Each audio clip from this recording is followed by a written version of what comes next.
कयामत के इस समय में ते अभिमान की मनमत और परमत का संपूर्ण त्याग कर सिर्फ एक परमात्मा की राय पर चलने की, उनकी ही श्रीमत पर चल नसीबदार बनने की तदबीर करने की सुप्रीम जस्टिस ऑलमाइटी अथॉरिटी निराकार परमात्मा की हम आत्माओं के लिए आज की मुरली से कल्याणकारी शिक्षाएं। ज्ञान सूर्य निराकार परमात्मा संगम युग में पूरा समय निरंतर ज्ञान, सुख, शांति, प्रेम, आनंद, शक्ति, पवित्रता जो भी आत्मा को चाहिए निरंतर देते हैं ताकि पूरे कल्प के लिए हम सर्व खजानों से भरपूर हो जाएं। सिर्फ हम आत्माओं को उनसे लेना आना चाहिए, जिसकी भिन्न भिन्न विधि परमात्मा बताते रहते हैं। जैसे सूरज की किरणें चारों तरफ सभी पर बराबर पड़ती हैं और सभी पर अवश्य पड़ती हैं, ऐसे ही ज्ञान सूर्य परमात्मा के भी सर्व गुणों की किरणें स्वतः ही पड़ती हैं उन पर जो उनसे संपन्न जोड़ उनके सदा सम्मुख रहते हैं और वे अनुभव भी करते हैं उन किरणों को। अनुभव करने वाले सम्मुख होने के कारण अंतर्मुखी होते हैं, बाहर की देह की दुनिया के प्रभाव से बिल्कुल डिटैच। जैसी अवस्था वैसी स्थिति होती है, इसलिए अंतर्मुखता की झलक और भविष्य के सर्व स्वमान की फलक और रूहानी नशा भी दिखाई देता है। संगम युग रूहानी अनुभूति का युग है, परंतु देह की दुनिया में व्यस्त रहेंगे, उसी का विस्तार करते रहेंगे तो परमात्मा के सम्मुख रहने की अनुभूति नहीं कर सकेंगे, उनसे प्राप्तियां नहीं कर सकेंगे। उनका संग करेंगे तो स्वतः ही उनसे सब कुछ प्राप्त होगा और हम सब बाप समान सुखदायी प्रेम स्वरूप पवित्र शांत बनते जाएंगे। हम सब उनके गुणों से वंचित न रह जाएं, इसलिए परमात्मा पुनः जीवन के सत्य की तरफ ध्यान खिंचवाते हुए समझा रहे हैं कि सदा स्मृति में रखो कि ये अंतिम घड़ी है। विनाशी तन की अवधि फिक्स नहीं है, क्योंकि विकारों के कारण ये अकाले मृत्यु की दुनिया है और विनाशी तन कभी भी विनाश हो सकता है। इसलिए वरदाता परमात्मा कहते हैं कि सदा ही परमात्मा से प्रीत बुद्धि बन ज्ञान सूर्य के सामने रहने वाले, अंतर्मुखता और स्वमान का अनुभव करने वाले, अंतर्मुखी और स्वमानधारी बनने का वरदान प्राप्त करो। परमात्मा की याद में रहना, उनकी शिक्षाओं पर चलना अर्थात ऊंची स्थिति में रहना और सदा उड़ती कला का अनुभव करना। परमात्मा की याद को भूलना, उनकी शिक्षाओं पर नहीं चलना अर्थात झमेलों में फंसना। परमात्मा समझाते हैं कि ये झमेलों की दुनिया में झमेले तो आने हैं और पहाड़ मिसलाने हैं। झमेलों को देखकर परेशान नहीं होना है, बल्कि झमेलों के पहाड़ को क्रॉस करना है और उसकी विधि है सदा ही उड़ती कला में उड़ना। झमेले नीचे रह जाएंगे और हम उसे सहज पार कर लेंगे। समय है श्रेष्ठ नसीब बनाने का। परमात्मा ये भी स्पष्ट करते हैं कि ये अंतिम जन्म है और ये भी बताते हैं कि वे बिल्कुल ड्रामा के अंत में आते हैं, जब पवित्रता के धर्म की अतिग्लानि हो जाती है। देह अभिमान में आकर देहधारियों से दिल लगाकर धर्म भ्रष्ट कर्म भ्रष्ट बन जाते हैं। ऐसे में रहम दिल परमात्मा आए हैं कलयुगी भ्रष्टाचारी से मुक्त करने के लिए, फिर से पवित्र बनाने के लिए, ऊंचा नसीब बनाने के लिए। इसलिए पुनः आगाह कर रहे हैं कि पुरानी दुनिया और देहधारियों से कभी भी दिल नहीं लगाना। दिल लगाई तो नसीब नहीं बनेगा। पुरानी दुनिया और देहधारी अर्थात दिखाई देने वाले शरीर तो विनाश हो जाएंगे, लेकिन जो श्रेष्ठ भाग्य बनना है वो नहीं बना सकेंगे और ब्लेसिंग्स के युग में परमात्मा की श्रीमत का उल्लंघन करने की वजह से श्रापित हो जाएंगे। नसीब फूट जाएगा। आधा कल्प की गलतियों को अब दोहराना नहीं है। जो समय पर परमात्मा को पहचान लेते हैं, उनसे पढ़ते हैं, वे मनमना भव का मंत्र अर्थात परमात्मा को याद करने का, मन को परमात्मा की याद में लगाने की विधि सीखते हैं और साथ में ईश्वरीय पढ़ाई पढ़कर उच्च मर्तबा लेने का मध्याजी भव का मंत्र भी लेते हैं और पुरुषार्थ करते हैं। परंतु विश्व की बाकी की करोड़ों आत्माएं देह अभिमान के कारण संदेश मिलने के बाद भी पहचानना नहीं चाहते। वे सभी भिन्न भिन्न धर्मों में रहना पसंद करते हैं और इंतजार करते हैं कि उनके धर्म स्थापक ही फिर से आएंगे, बचाएंगे और मुक्त करेंगे। परमात्मा समझाते हैं कि धर्म स्थापक देहधारी हैं, जन्म मरण के चक्र में आते हैं, इसलिए सतो रजो तमो से गुजरते हैं। वे खुद भी परमात्मा को याद करते हैं, इसलिए न खुद को खुद मुक्त कर सकते हैं न औरों को मुक्त कर सकते हैं। वे तो खुद ही मुक्ति के लिए परमात्मा को याद करते हैं। जितने भी देहधारी हैं दुनिया में, वे वास्तव में आत्माएं हैं और सर्व आत्माओं के पिता परमात्मा हैं और सभी को मुक्त करने के लिए परमात्मा आते हैं। कोई इस समय कितना भी देह के धर्म को कट्टरता से मानता हो, लेकिन सत्य की प्रत्यक्षता का समय है, इसलिए सब धर्म की आत्माएं हाजिर होंगी, अर्थात सत्य परमात्मा को स्वीकार करेंगी और मनमना भव का मंत्र लेंगी, क्योंकि बिना परमात्मा को जाने और बिना याद किए कोई भी आत्मा मुक्ति नहीं पा सकती। याद सभी को करना पड़ेगा, याद से आत्मा मुक्त होगी। चूंकि वे अंत में आते हैं, इसलिए मध्याजी भव का मंत्र नहीं ले पाते हैं, इसलिए ईश्वरीय पढ़ाई पढ़कर धारण कर जीवन मुक्ति का वर्षा नहीं ले पाते हैं, चक्रवर्ती राजा नहीं बनते हैं, सतयुग त्रेता युग में नहीं आते हैं। द्वापर युग कलयुग में आने वाली सर्व आत्माएं अंत में सलामी भी भरती हैं और महिमा भी करती हैं। अहो प्रभु, तेरी लीला अपरंपार है।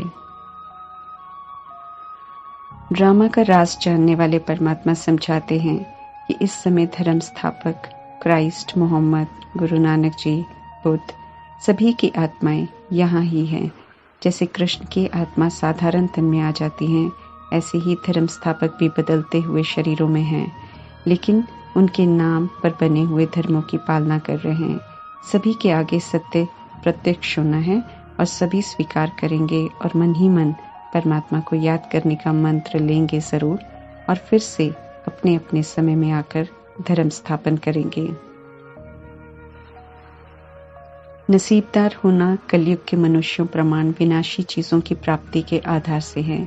किसी के पास घर है, गाड़ी है, परिवार है, धन दौलत है, कहना मानने वाली संतान है, तो समझते हैं नसीबदार हैं। परंतु परमात्मा के अनुसार नसीबदार वो हैं जो दैवी गुणों से संपन्न हैं, निर्विकारी हैं, मर्यादाओं में रहते हैं, अहिंसक हैं, जीवन में रहते हुए हर तरह के बंधन से, अधीनता से मुक्त हैं, सदैव प्रसन्न और सुखी हैं जैसे देवी देवता। देह अभिमान से बदनसीब बन जाते हैं, देही अभिमानी बनने से नसीबदार बन जाएंगे। इसलिए परमात्मा कहते हैं कि जितना हो सके अपने को आत्मा समझो और एक बाप को याद करो, वर्षे को याद करो। थोड़ा समय है इस पुरानी दुनिया में जिसमें पवित्र रहना है, पुरुषार्थ करना है, सर्वगुण संपन्न जरूर बनना है और परमात्मा के साथ इतनी बड़ी सेवा में साथी बनना है, अर्थात सारी पुरानी दुनिया को पतित से पावन बनाना है। खुद पावन बनेंगे, संपन्न बनेंगे तो औरों को भी बना सकेंगे। पतित बन गई हम आत्माओं को परमात्मा पावन बना रहे हैं, तो हमें ये याद रखना है कि पतितों से बुद्धि योग नहीं लगाना है और एक परमात्मा को छोड़ किसी और को याद नहीं करना है। परमात्मा की हर राय पर चलने में ही हम आत्माओं का कल्याण है। परमात्मा ही पतित पावन है, सदगति दाता है, सर्वात्माओं पर दया करने वाले सर्वोदया परमात्मा ही हैं और कोई नहीं। अज्ञानतावश मनुष्य खुद को सर्वोदया लीडर कह देते हैं, श्री श्री 108 का टाइटल भी दे देते हैं। वास्तव में संगम युग के परमात्म कर्तव्य अनुसार परमात्मा को कहते हैं। सभी पर रहम कर सभी को आनंदित करते हैं परमात्मा। मनुष्य मनुष्य के पीछे जाते हैं प्राप्तियों के लिए, परंतु मनुष्य खुद पर ही दया नहीं कर पाते तो औरों पर क्या कर सकेंगे। जो सत्य है उससे अवगत कराकर परमात्मा कहते हैं कि एवर हेल्दी एवर वेल्दी बनने के लिए सिर्फ मुझे याद करो। संगम युग ही समय है परमात्मा को यथार्थ जान याद करने का, हेल्थ वेल्थ हैप्पीनेस प्राप्त करने का। फिर किसी और युग में ऐसा नहीं कर सकते हैं। विश्व का मालिक बनाने की कला सिर्फ एक परमात्मा के पास है। आत्माओं को युक्ति बताकर, आत्माओं से पुरुषार्थ करवाकर, याद की यात्रा सिखाकर योग अग्नि से पापों से भरे हुए घड़े को खत्म कराते हैं। त्रिकालदर्शी परमात्मा अभी हम सर्व आत्माओं को त्रिकालदर्शी बनाते हैं ताकि हम वॉइसलेस बने और वॉइसलेस दुनिया में जाने लायक बने। कलयुग में विनाशी चीजों के और देहधारियों की याद ही अंतमति में होती है। परमात्मा को तो जानते नहीं, इसलिए दुर्गति होती है। बंधनों की दुनिया में बंधनी आत्मा बन जन्म लेते हैं, परंतु अब परमात्मा समझ देकर सदगति का रास्ता बताते हैं। जो परमात्मा की याद में रहते हुए देह का त्याग करते हैं, निर्वैर, निर्मोही, निर्भयपन शरीर छोड़ते हैं, उनकी सद्गति होती है, अर्थात परमात्मा से जीवन मुक्ति का अर्थात सतयुग का वर्षा मिलता है। गुप्त परमात्मा, गुप्त हम आत्माएं, गुप्त हर किसी का पुरुषार्थ, गुप्त माया से हर किसी की अपनी अपनी लड़ाई। परंतु परमात्मा ये स्पष्ट कर रहे हैं कि पढ़ाई का रिजल्ट, परिवर्तन स्पष्ट दिखाई देगा। अंत में कोई अकर्तव्य किया होगा तो उसका भी साक्षात्कार होगा। कुछ भी छिपाना चाहेंगे तो छिपेगा नहीं। पिछले जन्म जन्मांतर के पाप कर्म अज्ञानता में किए तो उसे याद से चुकता करने की विधि है। परंतु परमात्मा का बनकर जो ईश्वरीय जन्म होता है, उसमें अगर कोई पाप कर्म किया है, कोई श्रीमत के विपरीत गंदे काम किए हैं, तो परमात्मा कहते हैं कि कन्फेस कर लो तो आधी सजाओं से छूट जाएंगे और आगे फिर से भूल नहीं होगी। परंतु अगर छिपाएंगे रूहानी सर्जन से तो छूटेंगे कैसे? फिर सामने जरूर आएंगी बातें और सजा भी खाएंगे। श्रीमत के विपरीत जो भी करते हैं वो भूल नहीं सकते हैं, इसलिए वो इमर्ज जरूर होंगे। जैसे परमात्मा कहते हैं, श्रीमत के विपरीत जाकर किसी को भी दुख नहीं देना, नहीं तो दुखी होकर मरेंगे। वो आत्मा सामने आएगी, परमात्मा को याद नहीं करने देगी, पश्चाताप कराएगी। इसलिए परमात्मा कहते हैं किसी से भी नया हिसाब किताब नहीं बनाना है। देह के भान या देह अभिमान में आकर कोई भी कर्म करना माना पाप कर्म करना। इसलिए खुद को इस सूक्ष्म देह के भान और अभिमान से मुक्त रखना है। इस सूक्ष्म पुरुषार्थ के प्रति परमात्मा रोज हम आत्माओं का ध्यान खिंचवाते हैं। दुख हो, तकलीफ हो, परिस्थिति हो, किसी व्यक्ति से कोई हिसाब किताब है तो निराकार परमात्मा कहते हैं आत्मा की स्मृति और आत्मा के भान से पार करो, अर्थात शांत, प्रसन्न, शक्ति और ज्ञान के स्वरूप में स्थित हो, पार करो। बुद्धि में स्पष्ट रहे कि यह हिसाब किताब चुकतू कर मैं आत्मा हल्की और पवित्र बन रही हूँ, धर्मराज की कड़ी सजाओं से मुक्त हो रही हूँ, परमात्मा के साथ जाने लायक बन रही हूँ। परमात्मा से सच्चे रहना है, अर्थात जो वे कह रहे हैं वो करते जाना है, नहीं तो बदकिस्मती आ जाएगी और उल्टे कर्मों में फंसते जाएंगे। इस समय देह मायावी है। परमात्मा इसे सर्प कहते हैं क्योंकि जो इसके आकर्षण में आता है उसे ये सर्प डसता है, पतित बना देता है। पवित्र आत्मा पतित बन जाती है। इसलिए परमात्मा समझाते हैं कि देह से भी संबंध न रखो, परमात्मा की याद में रहो तो कोई गंदा काम नहीं होगा। गंदा काम करने की धर्मराज से कड़ी सजा मिलेगी, कोई सुनवाई नहीं होगी क्योंकि परमात्मा पिता का रोल समाप्त हो जाएगा। स्मृति में रखना है कि ये कयामत का समय है। बताया जा रहा है कि कैसे हमने पाप कर्म किए हैं, कैसे पतित बने हैं। साथ में समझ मिल रही है कि अब दी अभिमान वश, विकारों वश कर्म नहीं करने हैं। मुरली द्वारा रोज समझ मिल रही है क्या करना है और क्या नहीं करना है। फिर भी उल्टे कर्म करेंगे तो सजाओं का अनुभव जरूर करेंगे, नहीं करेंगे तो प्रसन्न रहेंगे, बंधन मुक्त अनुभव करेंगे। पापों का दंड जरूर मिलेगा, ये परमात्मा क्लियर करते हैं। उनसे हम बच नहीं सकते। इतना विकराल विनाश और उसमें मिल रही तकलीफें पापों का दंड ही है।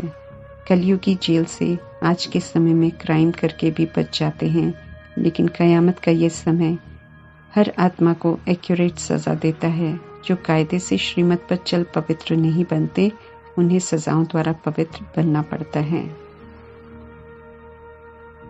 63 जन्म दे समझकर कर्म किए हैं, इसलिए पापों का घड़ा भर गया है। माया का ग्रहण लगा हुआ है। अभी 2 रास्ते हैं ग्रहण उतारने के, एक है श्रीमत और दूसरी है सजा। 1 सेकंड की सजा 1 वर्ष की अनुभव होगी। पूज्य आदि सनातन देवी देवता धर्म के थे। ये स्मृति मिली है तो अभी फिर से पुजारी से पूज्य बनने की श्रीमत का पालन करना है। संगम युग में समझ मिलती है कि एक शरीर के पिता हैं। ब्राह्मण बन गई आत्माओं को वर्षा देने के लिए परमात्मा अलौकिक पिता प्रजापिता ब्रह्मा की रचना करते हैं, तो ये दूसरे पिता हैं। पारलौकिक पिता आत्माओं के पिता परमात्मा। तीन पिताओं का राज बताकर परमात्मा कहते हैं, अब सिर्फ पारलौकिक पिता को याद करो। आत्म अभिमान और परमात्म अभिमान शुद्ध अभिमान है। आत्मा है, परमात्मा की संतान है।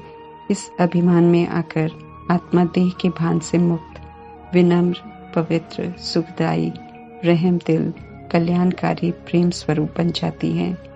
देह अभिमान अशुद्ध अभिमान है जो आत्माओं को कौड़ी तुल्य बना देता है।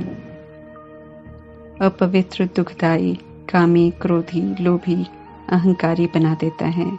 मेरे की अटैचमेंट में ले आता है, अशांत कर देता है। हम आत्माओं का अंतिम पेपर है नष्ट मोह स्मृति लब्धा बनने का। इसलिए परमात्मा कहते हैं कि मोह से स्वयं को मुक्त करो, आत्म अभिमानी बनो। वर्षा जो हमने गवाया है उसे फिर से कमाना है। तमो प्रधान से सतो प्रधान बनना है। इसलिए कोई भी उल्टा कर्म कर रूहानी कमाई में खुद को घाटा नहीं डालना है। इस पर परमात्मा विशेष अटेंशन दिला रहे हैं और हमें अटेंशन रखने की राय को मानकर स्वयं पर कल्याण जरूर करना है। ओम शांति।